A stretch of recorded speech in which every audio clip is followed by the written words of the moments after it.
But my barber has been not reserved in his critique of Joe Biden. And his words, to be specific, is that he likes tough talk.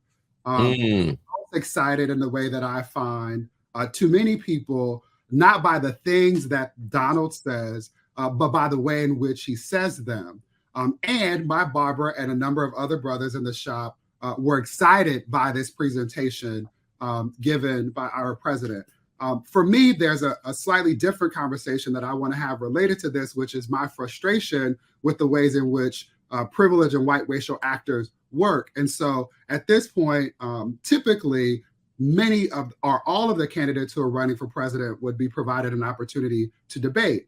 And one of the conditions that were agreed to for these debates to happen, there were two. One is that there would be no audience that would otherwise advantage the Donald, and that it would only be the two of them.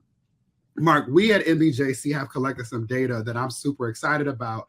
And one of the things that it has found is that when you assume a two-party race or that there are only two parties in this country that matter, it misses parties and or candidates who matter to Black people. And so when we zoom out and acknowledge that there are other candidates, in spite of people's feelings about them, including Kennedy and Cornel West, those candidates are exciting to a part of the Black electorate, and their inability to participate in this debate will impact them negatively in their opportunity to run for president. And so my hope is that while we're laughing about the parts of this that are funny, we don't miss the ways in which whiteness works to prevent democracy from operating in ways that allow the plurality of those of us who are citizens to fully participate in the process. Let's remember who owns a lot of the mainstream media, right? It is folks who are white, men, heterosexual, able-bodied. They show up benefiting from the systems. I'm not saying that they themselves are white racial actors. I'm just saying they look like white racial actors. And what it does is reinforce this idea that we should not take these candidates seriously. David, can you explain what white racial actors is from our audience?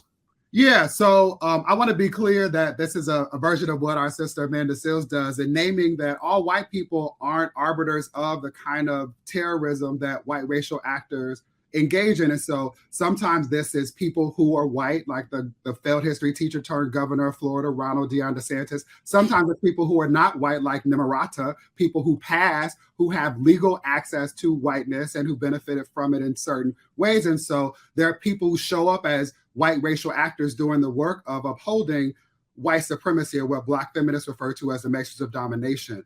What I am trying to draw the connection here to make this point is that, like, when people are not positioned such that people believe they can win, they never really have a chance, right? And so, like, this is why we are in this scenario, Mark, that you pointed out, which is that third parties, which should be viable in this democracy, in any democracy, never really have the opportunity to, because systems are designed to prevent them from being considered seriously or otherwise having the opportunity to engage as other people do.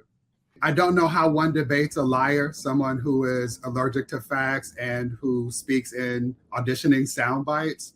And I am saddened by what has become of political theater with regard to our democratic process.